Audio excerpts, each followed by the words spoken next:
Hello and welcome back to my channel.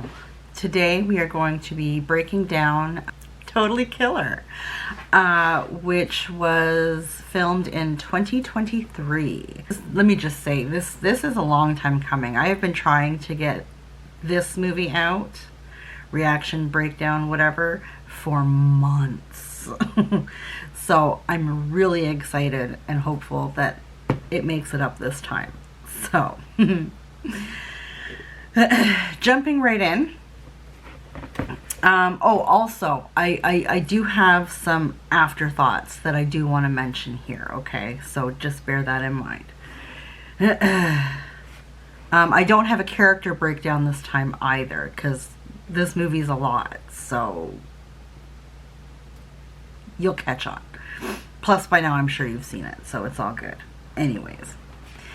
This movie begins with a quick history lesson from Chris Dubasage, a small podcaster from the small town of Vernon, who tells us that back in October 27th, 29th, and 31st of 1987, 3 teenagers, Tiffany Clark, Marissa Song, and Heather Hernandez, were killed by a serial killer who became known as the Sweet 16 Killer. Each had been stabbed 16 times on the nights of their 16th birthdays. Now in present day, 2023, teenager Jamie Hughes goes to a concert with her friend Amelia on Halloween night. Listen, to go out to an actual live concert on Halloween night would kick ass. Alice Cooper actually used to do live concerts or live shows on Halloween night back in the day. I would have killed to have gone. Anyways, just saying. Yeah, so Jamie and Amelia go to a concert on Halloween night while Jamie's mom, Pam, stays home to shell out candy. Pam was friends with the 3 victims of the Sweet 16 Killer back in '87. While she's handing out candy, Pam is attacked by someone dressed as the Sweet 16 Killer. Pam puts up a good fight, having pepper spray hidden under the table. She had guns hidden around the house. She was trained in self-defense. Girl put up a fight, okay? One tough mama. Even making the comment to this home invader, that, you know, she's been expecting to have somebody try and kill her since she was 16. Like, she's ready. Bring it, bro.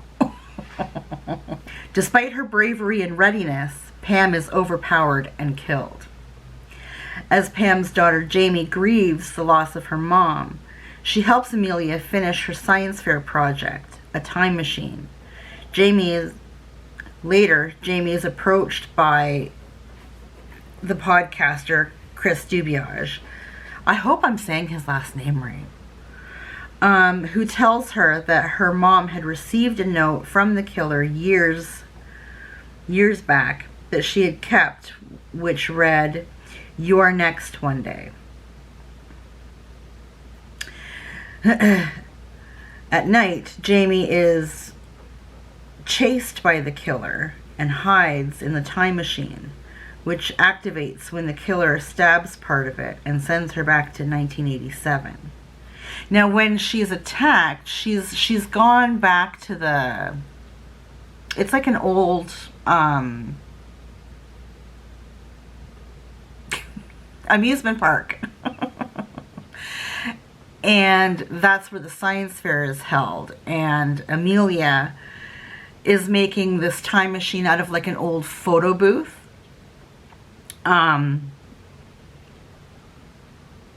So yeah, Amelia is actually with her when she's attacked by the killer at this park. She's not like out wandering alone kind of deal. Just a side note. Jamie realizes that if she can stop the killer's original spree, she can save her mom's life. Jamie, pretending to be an exchange student from Canada, enrolls herself in school and finds out that Pam, her mom, and her 3 friends were despised by everyone as they were huge bullies. Oh, great. Where is she? Oh, there. Out, bitch. They were like the mean girls. 100%.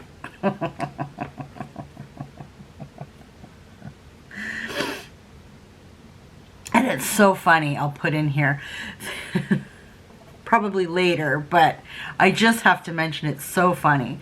When she goes into the school and, you know, she's giving the secretary this tall tale about how she's from some small town in Canada. I can't even remember the name of the town now, but like some small province in Canada.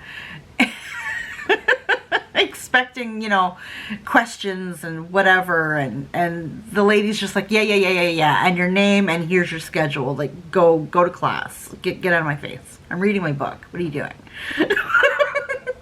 The exaggeration of what it was like in the 80s is epic. I mean, some of it's quite true, but the stereotypical 80s that you think of, you know, I mean, it's awesome. It's like the stereotypical millennial crap that they throw in there too, right? Like, I mean, it's just, it's beautifully done. It's so funny. I love it.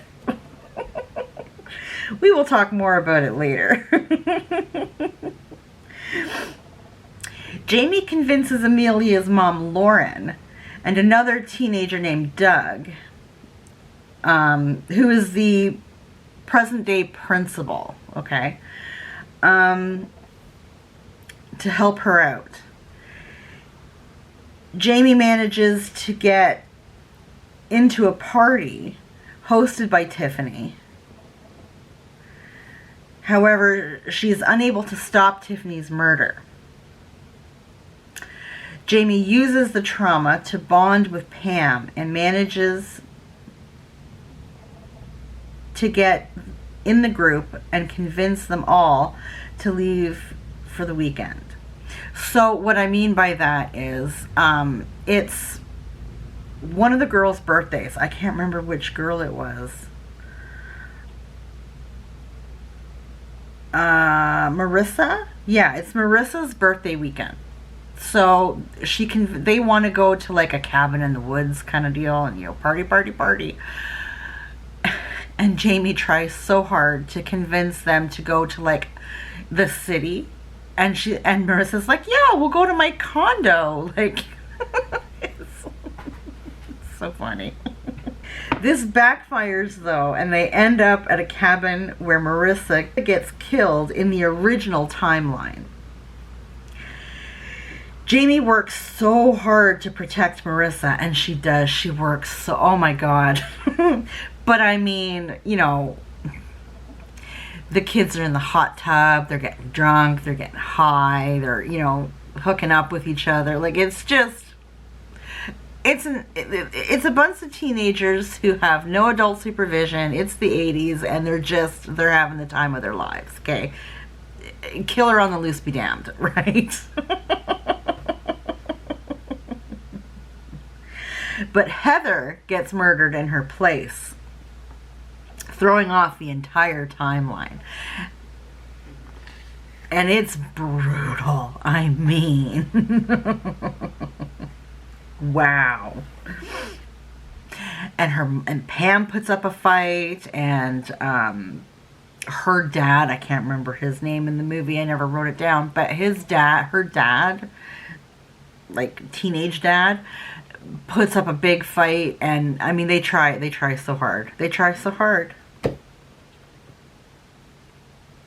And then there's a scene.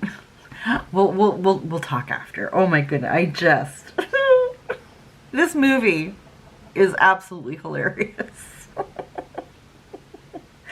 On Halloween night, the group, who all now believe Jamie, they believe she's got them convinced that she's a psychic, and but also that now things are out of order and she's not so psychic anymore, right? But the group gather at the amusement park while Lauren turns the quantum drop, I know it as a tilt-a-whirl, the quantum drop, into a time machine to bring Jamie back to her time. In present time, there's a lot more jumping that goes on in this movie than I put in here, but we're trying to keep it as straightforward as humanly possible. I'm going off on tangents, I'm sorry.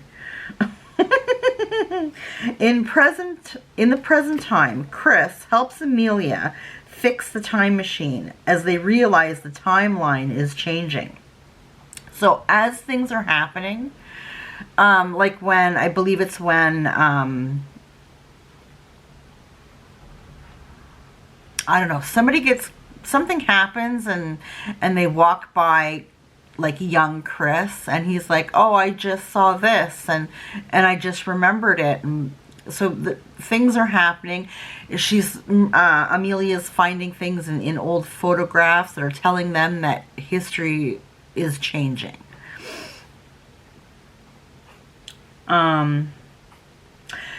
in 87, the group lure the Sweet 16 killer into the haunted house where he attacks them, but ends up being impaled by Kara, who is the future town sheriff. And she is funny. She is funny. And she impales this guy with a scythe. Like, it's absolutely mental. She's dressed as death. Like, it's great. The irony and stuff in this movie is fantastic. I love it so much. They unmask him to find that Doug is the killer. Doug being the principal of the school back in the present time. Seeking revenge on the group for the death of his girlfriend, Trish. That is a whole story. Quickly, Trish was, they called her Fat Trish. And she was ganged up on by this group of friends. The girls refer to themselves as the Mollies. They're big Molly Ringwald fans. And one night, Tiffany, Heather, and Marissa get Trish to come over, and they get her drunk and, you know, start teasing her, making fun of her, whatever, making things awkward. And she ends up driving home. Well, driving, and she's drunk, and she gets into a car accident, and she ends up dying. However, Pam was not at that gathering. Pam had nothing to do with that. Since her mom wasn't there that night, Jamie wonders why she received the note about her being next one day. Suddenly, a second killer appears, grabs Marissa, and kills her. The chase is on, and the second killer runs after Jamie, killing Chris's father along the way. That's the podcaster. The podcaster's father was a Pulitzer Prize winning reporter. Very, very popular in Vernon. The two face off in the new time machine as it activates. It is here that the killer is revealed to be Chris from the present day. Doug was the original killer in 1987, but Chris murdered Pam and forged the note in order to have fresh content for his podcast. The two fight, and Jamie kicks him into the spinning part of the machine, killing him. Once she has returned to the present day, she finds that her mom is alive now.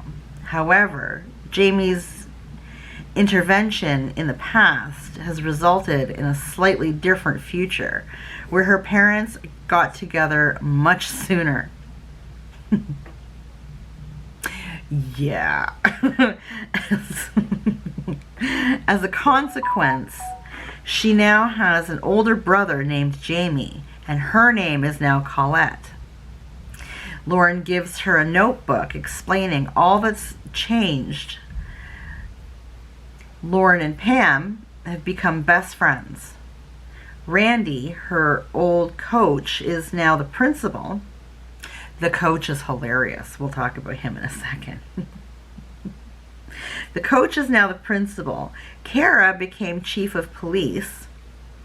And Chris, who was traumatized by seeing his father killed by his alternate self, has gone to a monastery in India to become a monk, though Lauren keeps tabs on him. And that's kind of where the movie ends. That's the gist of it. Listen. Like I said, the humor in this movie is fantastic, and I love it so much. The way that they put, the Gen X against the, well, not against, but kind of side by side, right? The two generations, and how different things are, right? Like when Jamie signs up for, high school, grade 11, I believe she's in 1987, and they go to gym. Well, the uniforms are very different. Here in Canada, we don't do gym uniforms. You wear shorts and a t-shirt. You're good. They just can't be jean shorts. Anyways, they set up to play dodgeball. Now, I can attest, dodgeball was a blood sport back in the day, okay? I never participated in gym. I hated gym. But if we were doing dodgeball, I was all in. I'm also not a competitive person, but if we're doing dodgeball, I'm out for blood, okay? It was great. If you had beef with somebody in your gym class, it was settled during dodgeball, okay? It was awesome. It was so good. And to watch somebody who's never played dodgeball, because I don't think you're allowed to play dodgeball anymore. I think that's been a thing for years now. When she turns and, she's watching everything in slow motion, and, you get pinged in the face, and retainers are going flying, and, people have broken noses, and they're literally hitting bodies are hitting the floor. And she's standing there like, is this legal? It's great. And the way the gym teacher talks to her, like, okay, let's go, come on, get in, sit down, that is how you were spoken to, 110%. I remember it well. Talking about after the game, the winners and the losers, and it was just, yeah. It was so good. I loved it so much. And then I was saying about the coach. The coach was hilarious. Like, in present day, right, after Pam gets killed, they're all sitting and they're having a talk in class. There's the principal, the coach, and there was a third person. I'm thinking it was Kara's father, who was a policeman. But, they're like, be safe, stay in pairs, blah, blah, blah, right?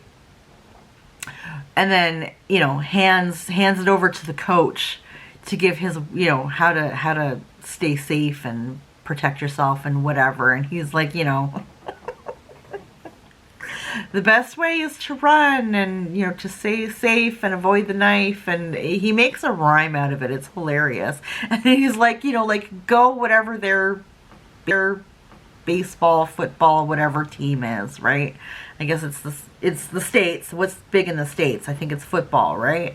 Like, go team. It's just so funny. And then when Jamie goes to the police and tries to warn them, she's trying to explain that, without sounding crazy, that, there's this killer that hasn't killed anybody yet, but it's going to happen, and they need to get on this, right? Of course, they ignore her, and, she brings up Back to the Future, and they're like, okay. But once Tiffany is killed, she's actually confronted by the police. They think that she has something, at least she had prior knowledge, which she's trying to say, yeah, I tried to warn you. Like, I'm not a suspect, don't treat me as such, but like, yeah, like I tried to tell you this was going to happen, right? And then after Marissa gets killed, they're back at the police station again, and Jamie has sopped up blood and put it in a tissue and put it in a plastic bag, and she gives it to the police, and they're looking at it like, what do you want us to do with this? She says, well, I have the killer's DNA. you just check it up on the, you know, World Wide Web or whatever it was that she called. It wasn't that, but the database, right? And they're like, yeah, sure, the database, finding the killer, DNA, yeah. And he just throws it down on the floor. They don't know what DNA is. It's 87. It was just so funny. Like, I love how they wrote this movie. I really, really do. And I have to say, as far as the killer's mask goes, for the longest time, I thought that was based off of Max Headroom. I can't explain to you what or who that is, but it's something burned in my memory as a kid. It was a big thing in the 80s. I don't even remember what's behind all that, like, honestly. But I Googled it, and it has nothing to do with that. It's just a total coincidence that happens to look like that. Okay. Also kind of like, what's that cartoon? Johnny something or another? If I think of it, I'll put a picture of it here, but there's that too. Yeah, I can't think of it now. Johnny with the blonde hair is all wavy and back, and sunglasses, black t-shirt. I don't know. Boo Boo used to watch it from time to time. If I remember, I'll put a thing here. But yeah, this movie was fantastic. I thoroughly enjoyed it. I will put in the description where you can stream it. Highly recommend. Highly recommend. It's a good time. It's a really good time. I hope you enjoyed this breakdown. Take care of yourself, and we'll see you